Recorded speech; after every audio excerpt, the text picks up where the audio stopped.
So welcome back to Everything Marketplaces, where we talk with founders and leaders from some of today's top marketplaces. So this is episode 62, and I'm really excited to welcome on Mike Slagh, who's the CEO of Shift. So if you're not familiar, Shift is a career advancement platform for members of the U.S. military to discover careers, acquire new skills, and pursue new experiences at some of the best high-growth companies. It's backed by top funds like Andreessen Horowitz, Expa, and Structure Capital. So Mike, welcome to the group chat, and it's definitely great to have you join us here today. So I've been following you and Shift for a while now, so I'm excited to learn more about it. Before we jump into things, though, maybe you can start off by sharing a little bit more on your background for those that don't know you. Sure, Mike. Thank you for having me. Good to be amongst the fellow marketplace obsessed. Been following your work as well. And if you're watching or listening for the first time and you haven't been in the Everything Marketplaces community, wow, there's a lot going on there. A lot of resources and a lot of really sort of forward-thinking folks who I believe are really building the future. And it's almost hard to overstate the importance and significance of when you get the opportunity to find your people. Folks that have diverse perspectives, build in different kind of companies, come from different backgrounds. When you combine those diverse perspectives with this shared goal of marketplace excellence, right? Diverse perspectives and shared goals combined together, you get uncommon results and uncommon outcomes. And so hats off to the community that you're building here, and feel very grateful. In terms of I guess we can dig in wherever you want. Most important thing for me is for the folks in the call who have questions or want to learn more about specific things, I'll go as deep down the rabbit hole as you'd like. And so if you post those in the chat or ask them, I'm all ears and can stop anytime to go deeper. And then maybe the 100-mile-an-hour version of the background and dig in wherever you'd like, Mike. We go from there. I started Shift about 4.5 years ago. Before that, was serving in the Navy as what's called explosive ordnance disposal officer or on the bomb squad. And so I was kind of like a technical expert that worked with both small military units, large military units from all different branches of service, conventional forces, special operations forces, and then also our foreign partners as well, to train people to stay safe around explosive devices. And so it's kind of like a technical job where you are sort of at this intersection of technology, but also many times encountering an environment that you definitely had never seen before, but maybe nobody else has ever seen before either. And so there's maybe some interesting things to pull out from specific military experiences that are a little bit unconventional, or maybe sort of break away from sort of the public's perception of sort of everybody in the military does the exact same job. And then before my time in the Navy, I helped get a company off the ground. Is what started as a school project, and then later became an identity credential broker called ID.me, and it helps consumers securely prove their identity online. And so that experience of helping get that company started, and then working with people who I thought were some of the best problem solvers in the world, kind of like exactly the people you want on your side when you're trying to do something hard, you're trying to build something new, you're trying to just get something off the ground. Those are the people that we would have really loved to have had in early days of, then Troop Swap, now ID.me. And then I saw this sort of like the similar opportunity for veterans, in the modern workforce, where there's sort of this explosion of new businesses and new companies. And even 4 or 5 years ago, it was still immensely easier to start a company then than it had ever been historically, and much less expensive. And yet, the thing that also can't be overstated is just how siloed or insular the military experience is. One, because maybe you're on a base, in a part of America where the Army could buy the most land for the least amount of money, but also because you have to almost become a different person and really focus in to be excellent at your job, because the stakes are so high. And there's, literally people's lives on the line, valuable property, valuable relationships that are incredibly important for our country to protect. And then also, you can't really access an opportunity that's not visible to you either. And so there's just this, I think, very painful lack of visibility into the total opportunity set. Veterans, don't necessarily, and folks who are transitioning from the military can't see this like immense world of opportunity that's, it's getting, bigger by the day, right? So maybe the problem's even getting a little bit worse. And so that's really the reason to start Shift, is to make, both, the folks who have non-traditional backgrounds, but can really create a tremendous impact, provide visibility to them, but also provide visibility to the organizations that are going to be really, really important to the future of the American economy and our continued commercial success. And so that's and then I guess just a little on Shift. We raised venture capital. Our lead investors, Andreessen Horowitz.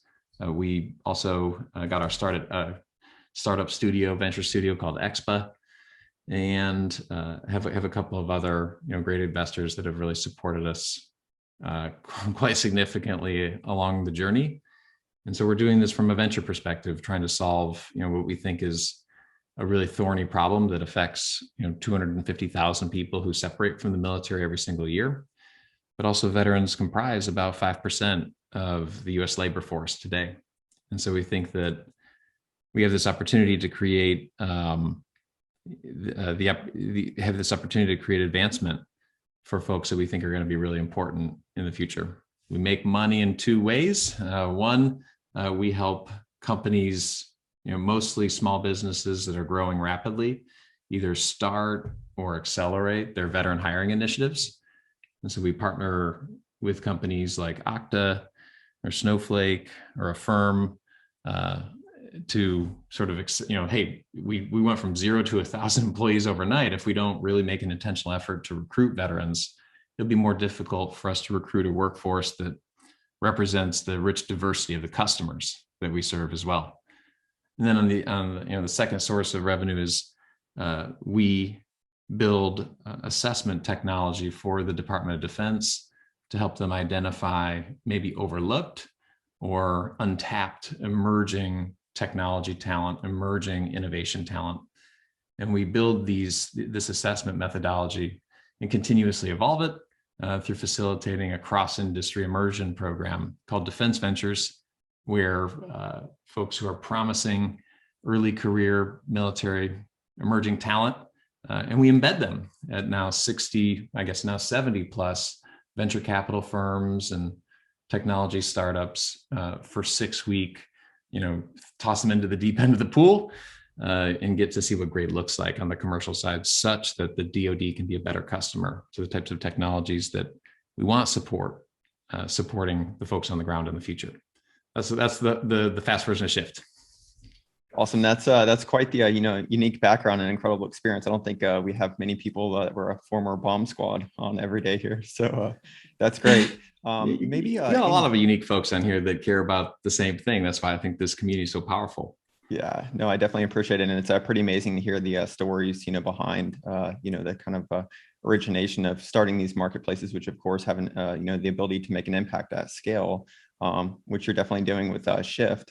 Before we jump into Shift, though, as a marketplace, though, could you give us a kind of general or maybe a high-level overview of it as a business? For sure. So, for our defense and government partnerships, we're building and continuously improving this assessment methodology that goes much, much deeper than what you think about.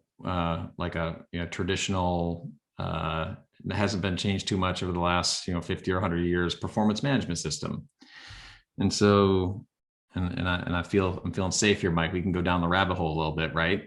So if you envision, right, the people spreadsheet in the sky, and all the rows are the people's names, and what we know about them are the columns When we think about any sort of performance management system or even a professional network like LinkedIn that has rigid inputs and sort of everybody has to put their experiences in the same, sort of boxes, we actually don't know that much about our people, probably, in the world, but, for the community we serve, we don't know that much about our active duty service members.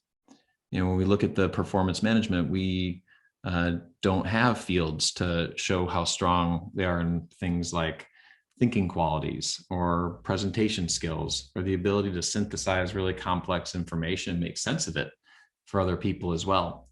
And so this assessment methodology that we're building, both, that we use, and we build it both through, basically seeing how well people performed in these, cross-industry immersions, but also observing them continuously throughout an 8-week relationship that we have together. We get to learn so much more about, what are essentially impossibly complex human beings.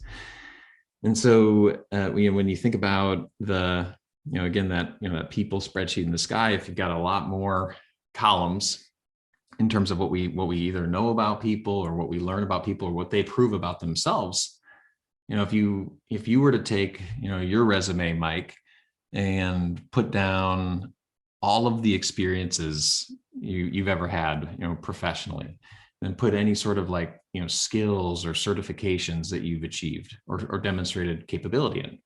And then you put down, all of the things that other people think about you that are really amazing. I worked with Mike in the past and he did this one specific thing and it was fantastic. It was phenomenal. When you put all that information together, it's like this big ball of career experience data, big ball of wax, right? And that resume, who you are, it would actually be probably like 100 pages long, right? So, but of course, nobody is trying to figure out, hey, is this a person I should work with? Is this a person I should take a bet on? They're not going to read a 100-page resume. And so the technology that we're building is to actually synthesize that 100-page long, impossibly complex human being into the one page that wows the person on the other side.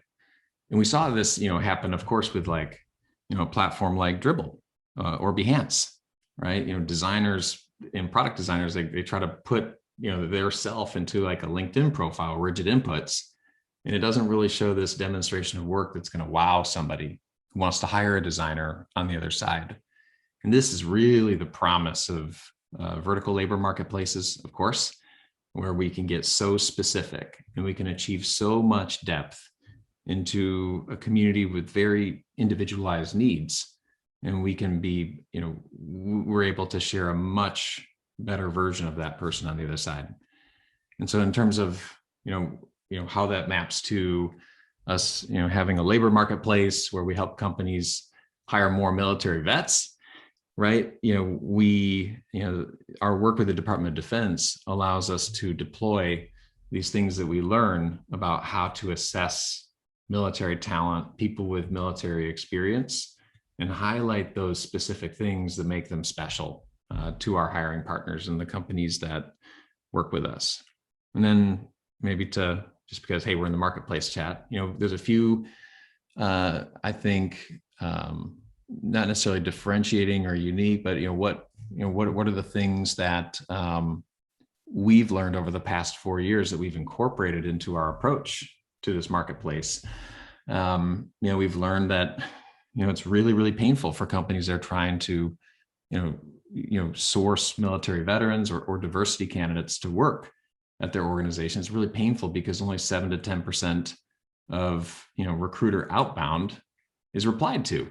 And so we found that, if we can sort of use that as a true north of just how many people are responding back positively to have the next conversation, that saves recruiters so much time.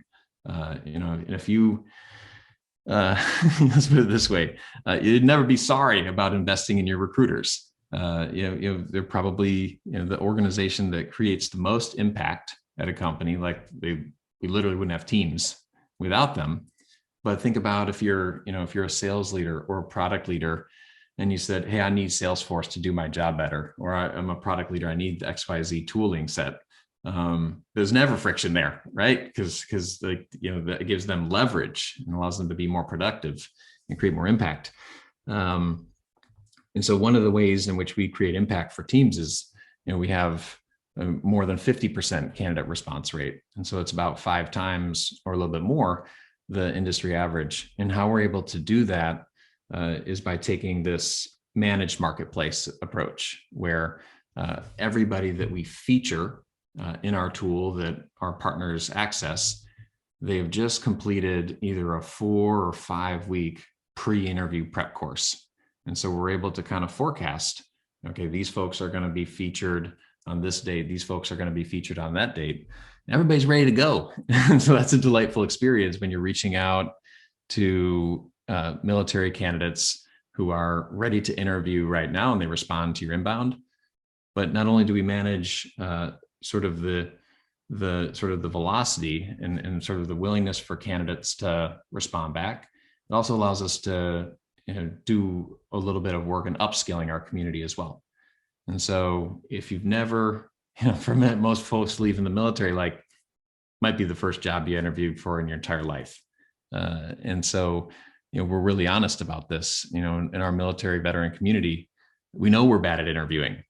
We know that, in the same way, if you walked into the Department of Defense tomorrow and interviewed for an undersecretary of defense job, there'd be a little bit of figuring yourself out on the other. Hey, who is this guy, and what can he really provide? But by showing our transitioning members and our military veterans what great looks like in an interview process, it's like the 80-20 rule, the Pareto principle. Showing somebody what great looks like can, very little effort, but it can have such a big impact on their ability to navigate a challenging interview process. So it's managed marketplace. We're trying to have, this exclusive supply. This is a place where you go, and that's where the military veterans go to advance their careers. We have, ways that we try to enhance supply quality, and we have ways, to sort of be able to do, forecast, and control sort of our supply side acquisition costs through these talent magnets, a career accelerator program, Navigating Next. Am I making sense so far? Yeah, no, that's great. That's quite a bit. So I did want to jump into, you did mention 2 different things. First off being the kind of assessment, and the second being the upskilling. So if we kind of go back to the early days, how did you start with both of those? And then maybe how did they kind of evolve? Yeah. So the first thing where we focused our efforts was, we saw that there were sort of this, I guess, a new policy where it was possible for military service members who are leaving the service, and again, about 250,000 people enter the military and exit the military every single year. And the average number of years of military experience is about 5. And about 50% of our service members have college degrees right now. And so, I could kind of go on, but there's a lot of sort of surprises for folks that don't have, either a deep or a lot of cross section to the military community. Hey, this is a lot of talent. This is talent that has more work experience than the traditional new grad from college. And yet at least half of them have, that same college credential. And they sort of look like America, right? They come from every city and state and every walk of life. And so there's this new policy that allows military service members to work full-time while the military pays their full salary and benefits for up to 6 months. And when we were getting started at Shift, there's maybe only 8 military bases out of 800 worldwide that were actively facilitating this new program. And so we took it upon ourselves to go, down a public policy rabbit hole and, basically make it possible for any service member on any military base in the world to participate in this transition program, whether the base had a formalized program in place or not. And since then, there's many, many more bases, but we did things like invested legal resources, and then eventually got published in the ABA Journal of Labor and Employment Law to give enterprise companies in high assurance and high compliance environments sort of like the backstop or the legal backing to be able to bring in folks into their companies who are still, being paid their full salary and benefits by the Department of Defense. And so these were, 3 to 6 month industry immersions where you really de-risked the equation for both sides. And it's like policy work and sort of like innovation in the military transition ecosystem that I'm really, really proud of, because now folks can, leave their submarine base in Sasebo, Japan on a Friday, and then show up, in the Bay Area and start working at Okta on a Monday. And they have 6 months for both sides to make sure this is really the right fit. And we put people into experiences that they may not have considered otherwise, because maybe, hey, I don't know if I'm a fit for the tech industry, but to get a chance to try it out to make sure that you're a great fit, it was sort of a new and special offering. And then you fast forward a couple of years, and kind of right before the pandemic kicked off, we for the first time partnered with the Department of Defense and the Air Force to basically facilitate similar types of immersions in technology environments, but for active duty members who aren't separating, for folks that are trying to be better innovators in the Department of Defense, folks who are trying to make it easier for emerging technology companies that have the best cybersecurity and artificial intelligence technology in the world, make it easier for the Department of Defense to work with these companies, because they don't have the resources of legacy prime contractors. They don't have huge federal teams.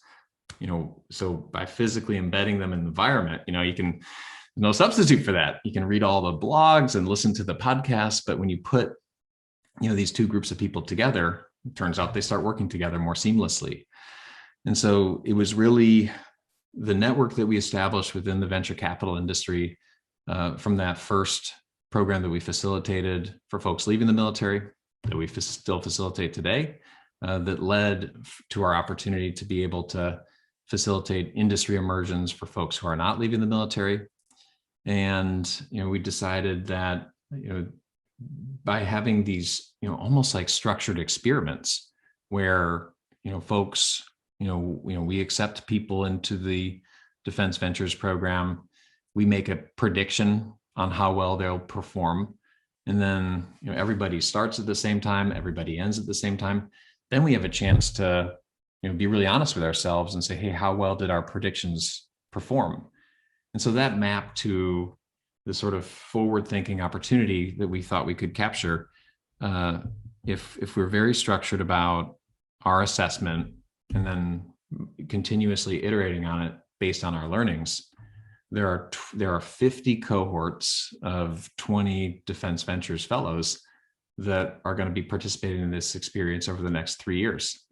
So we got this really cool opportunity that we don't want to waste to iterate on that assessment methodology 50 times.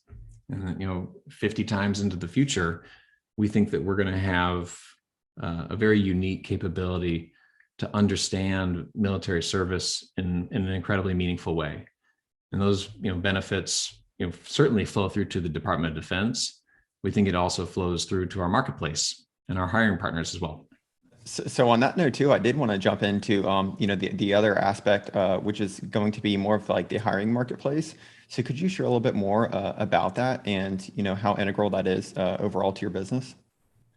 Yeah, we're at about in terms of like how integral. It's all integral, Mike. but in terms of how we allocate resources and the impact that it creates for the business, it's about 50-50 right now. And so our biggest single customer is the Department of Defense, but we've got a lot more commercial customers than individual DoD entities.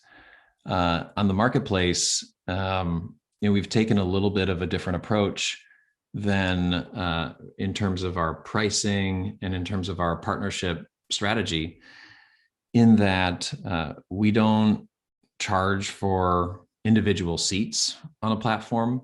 We don't charge on a per hire basis. Everything that we do is in, I guess, honor and recognition of this, like, kind of painful and inconvenient truth that it's still, you could have the best platform in the world. It's still really hard to get hired in today's labor force with a non-traditional background. Like, it's hard to be a hybrid today, man. Like, this military experience plus this civilian experience, 1+1 doesn't always equal 2. You don't always get credit for past experience. Anybody who's gone through a career pivot or a career transition is told and believes, because it's actually reality today, that you actually got to take a step back when you pivot to a new industry or pivot to a new career before you can step forward. We want to live in a world where 1+1 at least equals 2. But one thing that could be exciting about the future is, like, it could actually mean more than 2. And we live in a world where, from the beginning of time till 2018, machines are, we got to a point where machines are doing like 30% of work tasks. And then that, from 2018, World Economic Forum predicts it's actually going to go up to like 45 or 50% by next year. And so beginning of time, 30%, and then like a 50% increase in just 4 more years. And so what that means is, like, because the world GDP increases and we're not zero sum out here, it means there's new kinds of work, there's new industries, there's new kinds of jobs. You think back 10 years ago, and it's like really, really stark to think about the type of world we were living in then versus now. It's not recognizable. There's really not much cloud. There's no crypto, very little fintech. Data science wasn't even really a job. And artificial intelligence is something you read in books. And so there's going to be all these like new kinds of work here, much faster than probably any of us can really, kind of grasp, because it's really hard to think about what does exponential growth even really look like. And so maybe, I believe this, there's this huge opportunity for hybrids in the future. People who have already successfully demonstrated they can cross the chasm and create impact in this industry and that industry. That's the opportunity we'll want to capture for military vets. But it's everything that's designed, just to go back to the question, then move on from there. Everything about our marketplace is designed to make it frictionless and much easier for as many military veterans to get hired into a company as possible. Because, man, we are fighting for toeholds. We're fighting to just crack the door open so a veteran or a person with a non-traditional background can be in that seat, versus somebody that has the pedigree and the traditional experience. Only when we have this critical mass of our community working in our partner companies can we start to get, sort of to the more utopian, version of our vision. But right now, we don't care how many people you hire with Shift. We want you to hire as many as possible. We don't care how many people are logged in to our tool. We want as many people, we want every single person who cares about military service and thinks it's important to have access. So you don't get that, if you're a hiring manager, and you're asking for an extra $10,000 seat to another recruiting platform, usually the answer is no. And I understand why. And so we want to basically have this, this opportunity, this tool deployed to as many people as possible internally. So I'll pause there. I saw a question from Leroy come in saying, what's going on, Leroy? Good to see you. Hey, how are you? Leroy, I appreciate you sharing. Yeah. And so I'll get to your question, but Mike, does that answer the sort of the marketplace? Yeah, no, that was great. Yeah, thanks for sharing that with us. So, of course. We can just go ahead and jump into it. So, Leroy, do you want to come on? Yeah, just so far, what's been the most successful of the two kind of pillars of those priorities, and then what's something that was unanticipated or unexpected that you've learned out of so far in this opportunity? Yeah, that's a good question. And what are you working on right now, man? Just so I have context.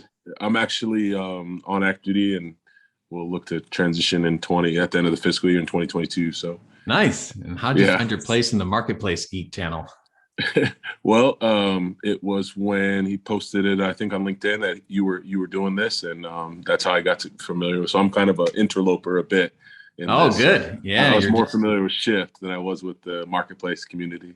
Full good, good. disclosure. Yeah. Well, I hope you stay along for the ride. Mike and the community he's built, it'll take you way out to the fringe really fast of marketplaces and the types of businesses that are building the future.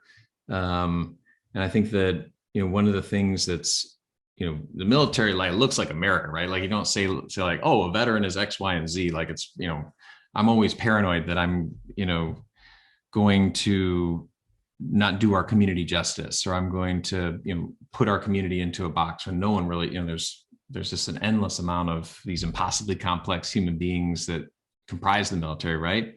Well, there's one of these like unifying things that everybody in the military is required to constantly evolve, required to constantly learn new skills, right? Like I talked to the other Navy EOD folks at Mobile Unit 1 a week ago. I said, hey, what skills were required to be an exceptional bomb squad technician in 1999? They're like, well, diving and a few other things. And then I said, what about 2003? They're like, oh, well, we were in, up armored vehicles in Iraq. We had to be great at robots. We had to do all these new things. How about, when I was in Afghanistan in 2012? Well, no, we were out of the trucks and we were doing all this other stuff with mine detectors and sort of next gen technology. And then the world that they live in today is not recognizable to me. Like I don't got the skills anymore to be effective in that new operating environment. And so, when you find, communities like this, you bring forward the thing you should bring forward from your military service and experience is, this thing that I've already had to do, constantly evolve, constantly hey, DARPA just sent this new technology, like you got to learn it and train everybody. Or hey, ensign, you're the communications officer now, like learn comms. Well, I was an English major, don't care. You're the comms officer, right? That's the thing you got to bring forward, because everybody in the private sector is really struggling with this right now. You got to learn new skills to continuously be good at your job. That's military service. You had to constantly learn in order to evolve. But when you find places like this, everything marketplaces, a bunch of people that care about the same things, they can take your learning really to the next level. You can learn so much faster when there's the resources are synthesized and there's people that are talking about it. But let me, I could talk to you about that for days. But when I think about like what's been most successful, I'll be really blunt. Like the work that we're doing is feels like losing 99% of the time, being punched in the face, waking up and fighting preconceived notions and bias. Trying thinking we did everything right, and then something falls apart. That's how hard it is to break traditional hiring practices. That's how hard it is to fight for a community that you really care about in the midst, recognizing there's a lot of other communities out there that people care about as well. And so it doesn't feel like we're just, crushing it, right? When you're trying to do the work that we're trying to do. But though that, excuse me, that 1% of the wins, man, like that, that's the thing that keeps you going. I didn't really know exactly what I wanted to do when I separated from the military, but helped one person get a job through a internal referral, a connection that I had. And I was like, oh, okay, that's what I do. That's me. And so some people, I guess it's hard to overstate how relationships can compound in value through time. And when you help somebody get a job, they're on your side for life, right? They're going to be with you. And so that's the thing that certainly it's easy to get up and get punched in the face, all day. If you know that those relationships are growing in value, but also you get these wins that are super, super high.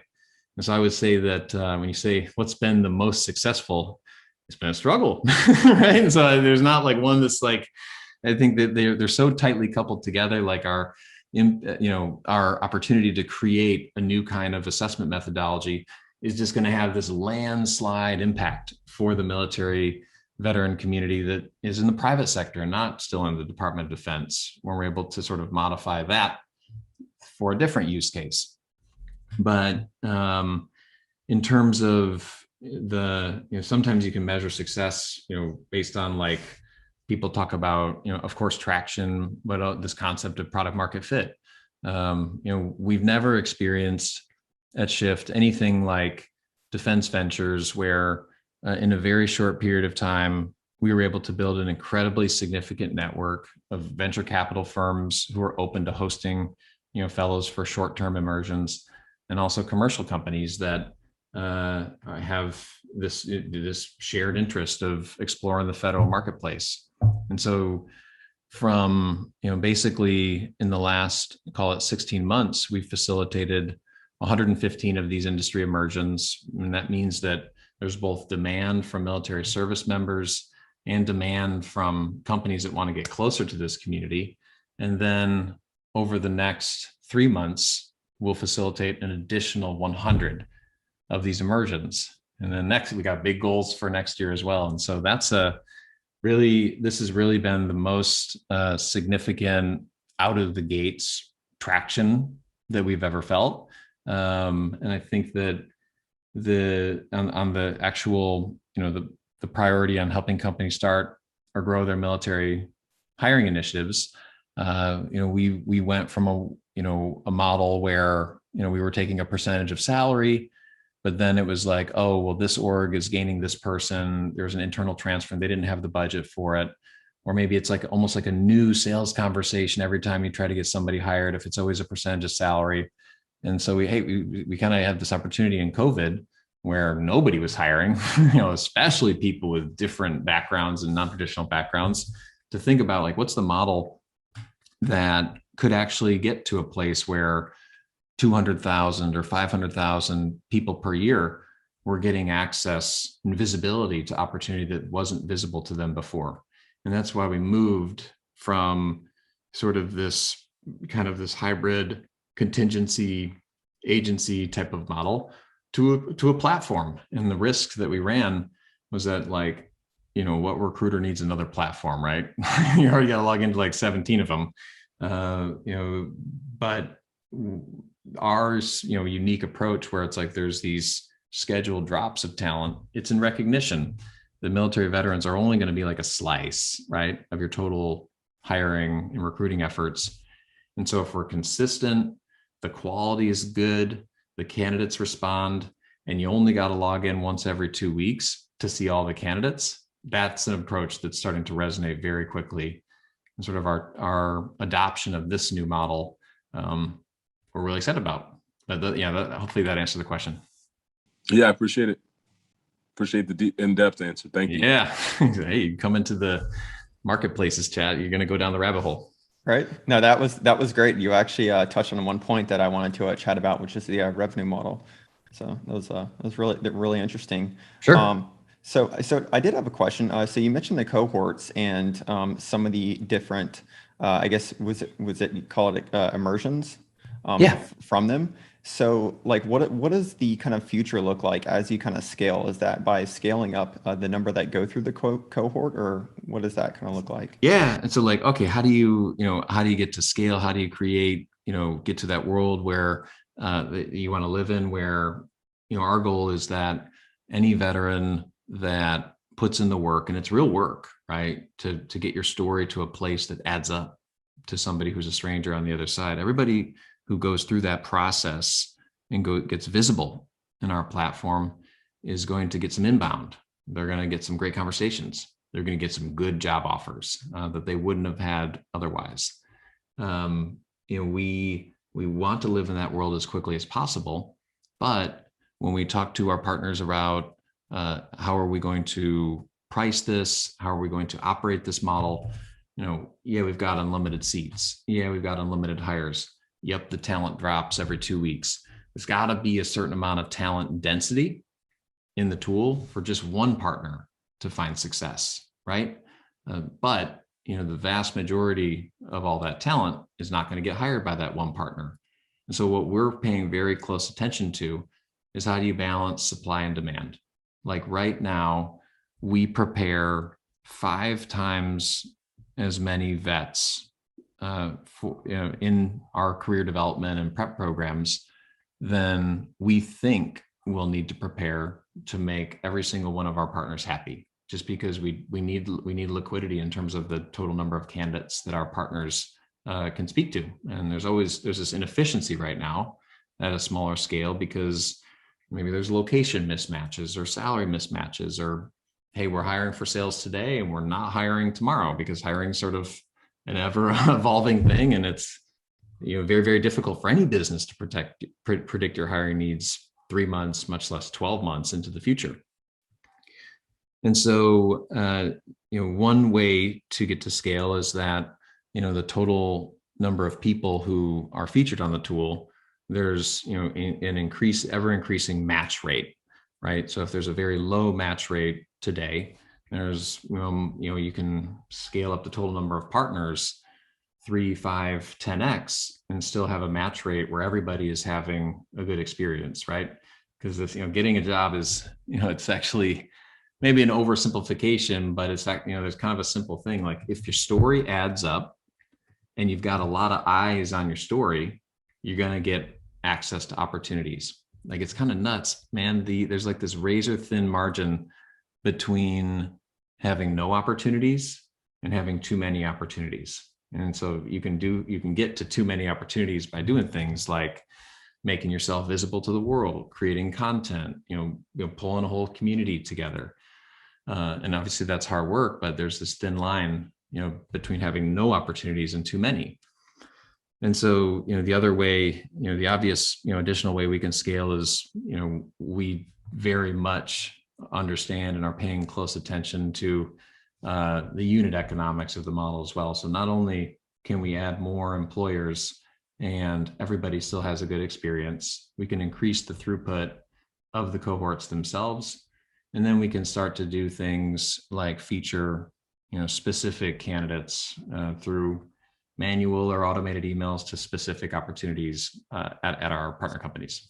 That's great. That was exactly what I was asking. So, when it comes to onboarding employers, is that like a direct sales process or for outreach primarily? Right now, it's you could think about it like it's a very top down, almost enterprise-y motion. There's all these companies out there, and not too many companies, on a percentage basis, even have budget for sort of any sort of like recruiting activity. A lot of companies in our industry do, but it's kind of the exception to the norm where it's like, hey, we're actually going to apply money and resources, in addition to the human beings that acquire talent for our companies. And then, within that, subset of companies, there's a smaller there's basically a list of priorities, right? And so there's folks that have differing priorities across diversity and inclusion, sort of like that run the gamut. And so we actively seek to go out and find those companies that are growing quickly, haven't yet found the bandwidth, understandably, to make their opportunities visible to this community that's almost impossibly siloed. And we try to, basically speak with them directly and work with them directly. Now, like, this is like, kind of like a painful reality for us right now, because it's like, wow, we're leaving so much on the table, for like the long tail of all the employers out there, or people who care about vets, who could access our community in more of a self-serve way. But by proving this model and doing this difficult thing of direct sales, top down, reaching out to companies and implementing and onboarding and doing that, if we're able to prove that the economics of this model work, we're going to be able to live with more resources in a completely different phase on the other side. And so we had to make a choice. Are we going to start really high up market in the enterprise? And these are companies that have maybe a lot of people already working on veteran hiring? Are we going to start sort of on the long tail of, the many, many, many companies that maybe only want to hire 1 or 2 vets per year, but not necessarily have, confidence that we could quickly get to an economic model that, supported our sales organization or our product organization?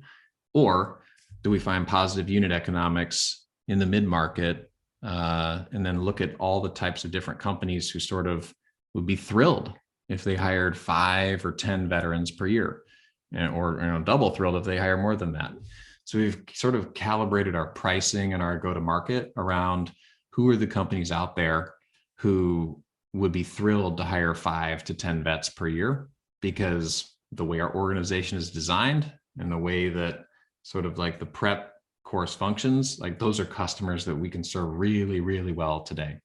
And then I think that there's a huge opportunity in supporting the long tail and, exploding the network, in the future. But sometimes you gotta focus and prove something works, because, one, because that's just like how business works. But 2, the last thing I want to do is pour, growth capital jet fuel on a model that we don't feel 100% confident in. That's the only thing that stands between us and operating at sort of a scale that's 10x bigger than today. The way to burn a business into the ground, maybe the fastest, is to pour, a lot of jet fuel on either unit economics that don't really work, or on a model that you just don't, hey, well, we'll fix the model at the next phase of the company. No, we want to get it right now. And part of it's like, that's just good business practices, but also this mission is so important to everybody on our team that, we're not going to stop working on it until the problem is solved. We live in a different world than we live in today. And so we're not trying to, if it makes sense, like, we are in a rush, but not in a rush to make, the wrong decision and hit the gas on something that doesn't, we don't have total confidence in. We're getting there though, Mike. I'm very excited about it. Yeah, that's awesome. I can certainly relate to that. And we've had a lot of group chat guests kind of share about that in the past. So you did mention the team. So what is the team size like today and kind of the org structure? Yeah, we've got, we have basically structured the organization in a way that we have an org that basically does all of the, our outbound partnerships and also manages the success of our customers. We have an org that today is laser focused on delivering an excellent customer experience through Defense Ventures, which is essentially an upskilling program, and other upskilling initiatives, potentially fit there in the future. And then we have an org that is all about our community and helping them discover careers. And so that org is one that basically partners with, entities like veteran service organizations to bring members in that are, sort of, they've maybe transitioned from the military, but could really benefit from what we call like the last mile of career services, the 80-20 stuff that makes a big impact.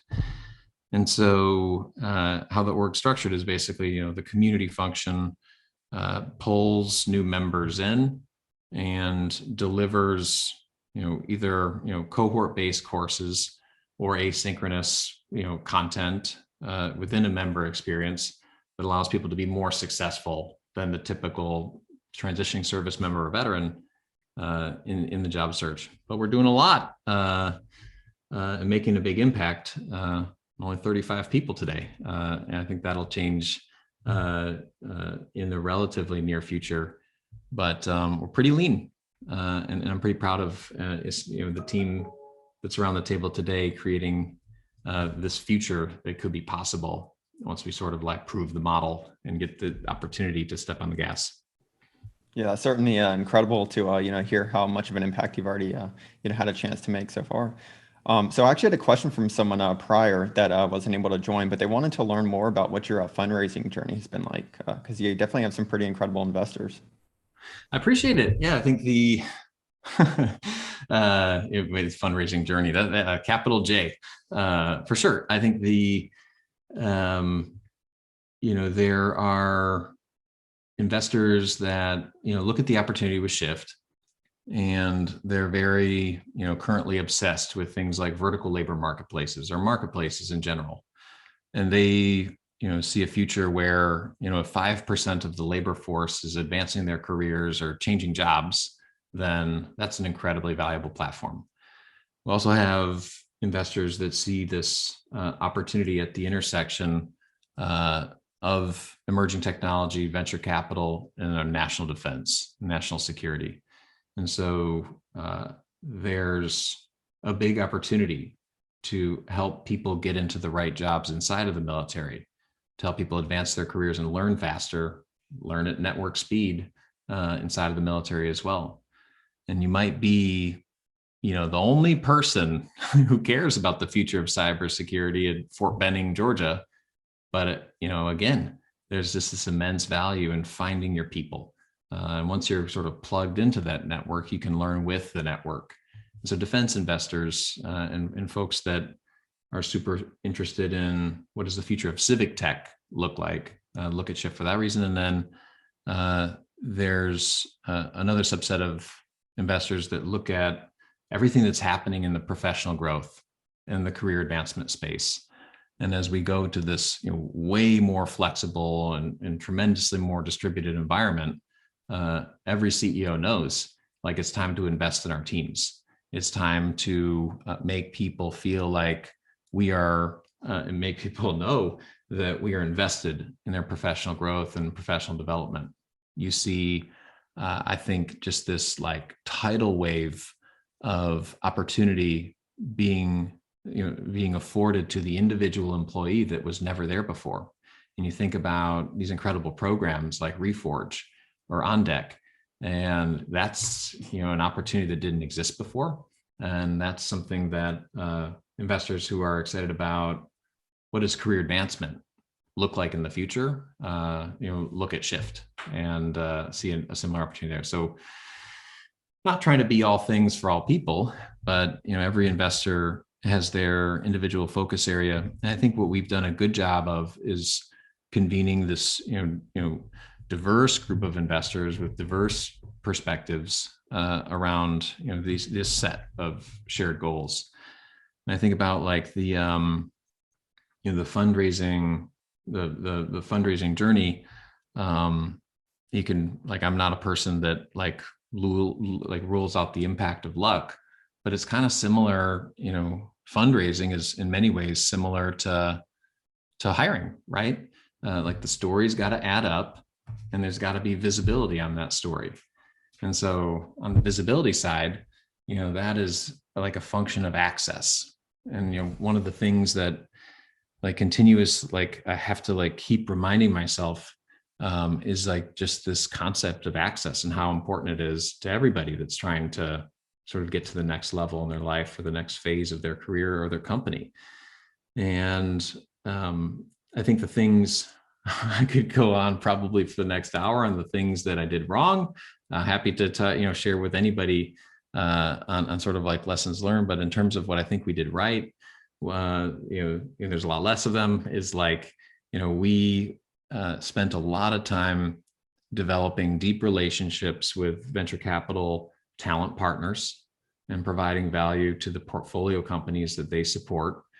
And that led to us having the opportunity to get warm introductions to general partners at the firms that the talent partners worked at. And so by sort of investing in those relationships with talent partners, these sort of like nodes, share and communicate our story and our value to a talent partner, they support 50 or 100 or 200 portfolio companies.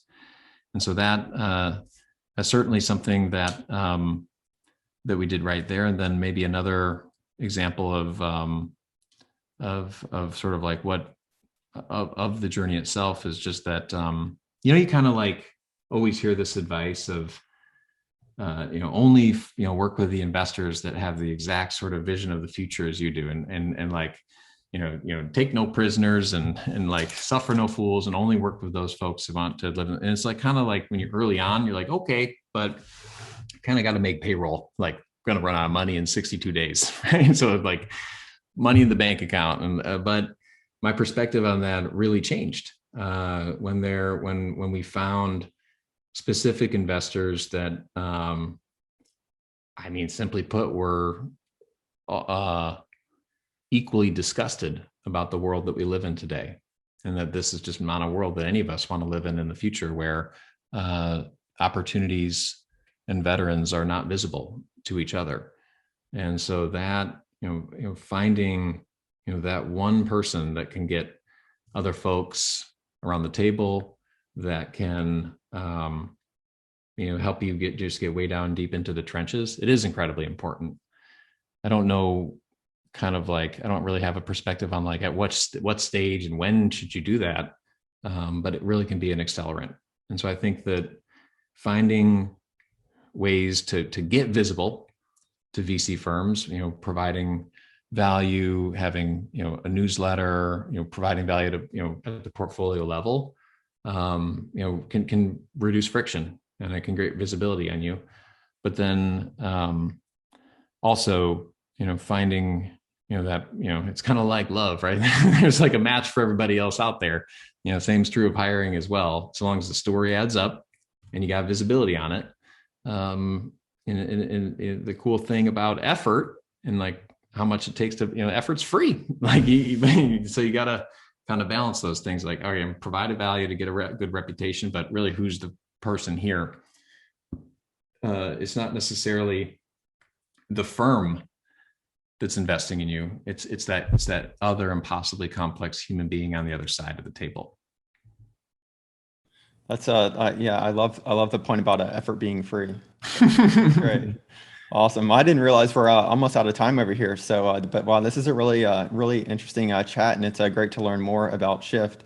So kind of went off script a little bit here, but I love it. So yeah, thanks again for taking the time to join us here. Just last but not least, kind of a time for a quick plug. Where can we keep up with you? Oh, hey, yeah. We're just at on social media, on Twitter, we're at Shift is the handle, and then here, you know what I'll do? And we're just at shift.org is our website. You can email me if you're listening from afar, Mike at shift.org. It's pretty simple.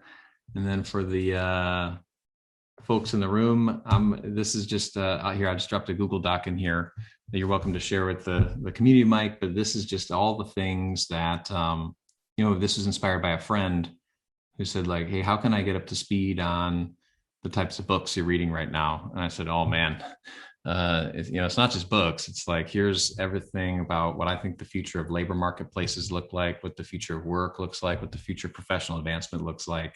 And I kind of synthesized it down into some good reads. And so you can chew on that if that's helpful too. And it's just this is what I believe in, really good knowledge management, so we can build on each other and not have to reinvent the wheel. Yeah, that's great. I just copied that over here in a new window, so I'll include it in a link to the recording. So yeah, once again, this is a really great chat. This is it's super interesting to learn more about Shift, and a big fan over here of what you're building. So you did have a little intimate kind of audience today, but I know everyone will enjoy it with the recording here in the community. So thanks again, and I appreciate taking the time to join us. So thank you, Mike. Hope you have a great rest of your week. All right. Keep up the amazing work.